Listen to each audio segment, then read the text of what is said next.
It was never going to be quiet when Kendrick Lamar came to Toronto. Not after everything that's unfolded between him and Drake. Not after months of diss tracks, cryptic bars, leaked DMs, and public humiliation traded like blows in a title fight.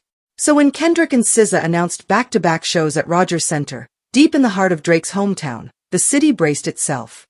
And now, right on cue, something defiant is brewing just outside those stadium doors.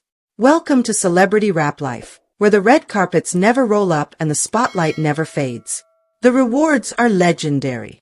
Because in celebrity rap life, every downfall can become a comeback, and every headline tells a deeper story. Hit that like button, subscribe, and turn on notifications so you don't miss a second of what's coming next. A group of Toronto-based fans, rallying under the handle at the 6 Takeover, have lit the match for what they're calling the OVO Takeover. It's not just a protest. It's not a flash mob. It's not a concert either, but it promises the energy of one. This grassroots gathering is being organized directly across the street from Kendrick's June 12th and 13th performances, and it's shaping up to be a full-blown celebration of all things Drake, from his earliest mixtape moments to the arena-sized grandeur of his most recent chart toppers. But make no mistake, this is more than a fan meetup. It's a cultural statement, one that's drawing a bold line in the sand between Kendrick Lamar's rising influence and Drake's unshakable legacy in the city that raised him. It's a stand against what some fans feel is an invasion. A response. A symbolic retort from the Six. At the 6 Takeover organizers aren't hiding their intentions. In a post shared to their Instagram account, they urged fans to come out in OVO gear, flash signs representing the 6ix9ine, and bring nothing but good vibes. The event runs from 5:30 p.m. to 11 p.m. each night Kendrick performs, essentially, shadowing the concerts themselves. It's their way of creating an alternate reality, one where Drake, not Kendrick, is the centerpiece of the night. This is going to feel like a Drake concert outside the Kendrick concert, said one of the spokespersons in an interview. It's basically gonna be a great mosh pit in the streets of Toronto, but completely free. We want to make sure everybody has a good time. We want to make sure everybody's safe. There's something undeniably symbolic about what they're planning. Inside Rogers Centre, Kendrick Lamar, arguably the most precise and poetic MC of his generation, will be unpacking lyrics that shook the foundations of Drake's reputation. And just outside, a battalion of Drizzy diehards will be raising their voices, not in anger, but in loyalty, in festivity, in pride. Two opposing forces occupying the same space. Two different definitions of who gets to represent Toronto. The event promises free pizza slices and exclusive OVO hoodies while supplies last. There's even a local artist spotlight in the works. The organizers are actively inviting musicians from across the city to submit their tracks for inclusion in a curated playlist that will soundtrack the takeover. The only requirement: it has to slap. But the real goal goes deeper than giveaways or good vibes. You're not going to make some stuff up about somebody, especially somebody who represents our city, and you're not going to get away with it, the spokesperson added. Drake built his career here. Drake puts the 6 on the map. That sentiment captures a broader tension that's been brewing across hip-hop since the feud between Kendrick and Drake reignited.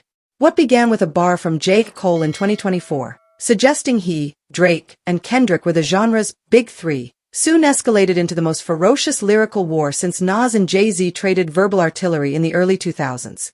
Cole, to his credit, bowed out. But Kendrick and Drake, they doubled down. Track after track. Layered insults. Coded messages. Career-shaking allegations. Toronto, a city with its own unique musical DNA, watched as one of its native sons was dragged into a war of words with Compton's sharpest blade.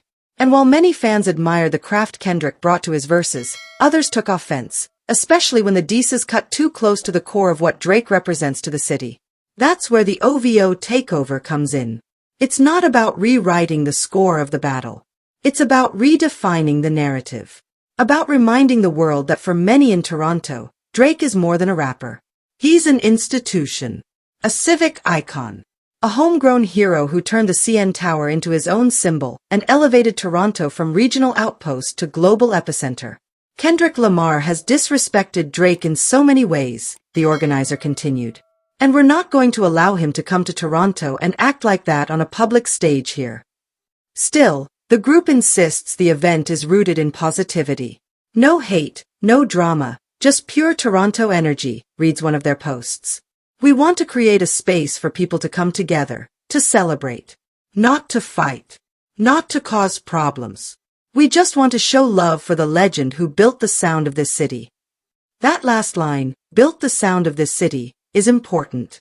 It speaks to the pride Torontonians feel about how Drake shaped not only hip-hop but the mood and musical texture of Toronto itself. The cold, atmospheric beats. The melancholy hooks. The introspective bars wrapped in melodic haze. Before Drake, that sound didn't exist. After Drake, it became the blueprint for a generation.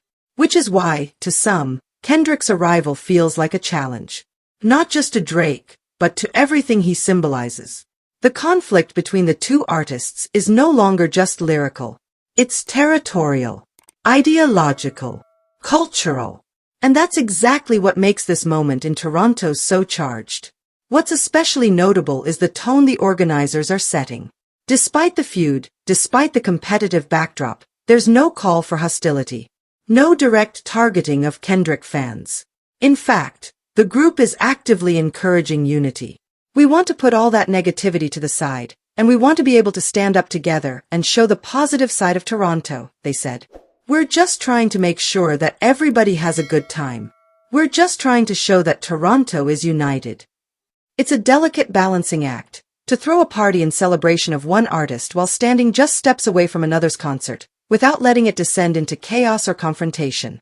But if any city can pull off that duality, it's Toronto. A place known for its multiculturalism, its civility, and its unshakable loyalty to its own. The OVO Takeover's Instagram account has been steadily gaining attention in the days leading up to the concerts. Posts feature archival footage of Drake's rise, citywide shoutouts from fans, and behind-the-scenes prep for the big nights. Hoodies are being printed. Playlists are being curated. Signs are being painted. What started as a spark on social media is quickly becoming something much bigger.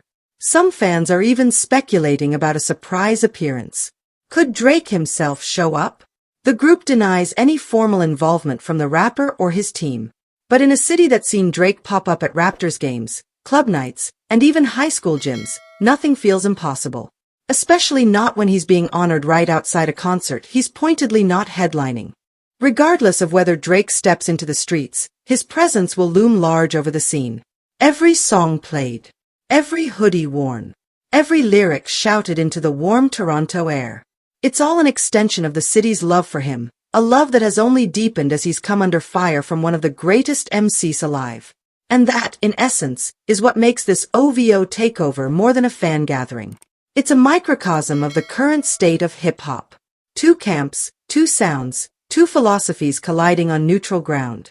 Kendrick's fans will be filing into Rogers Centre to witness one of the most technically gifted lyricists of all time.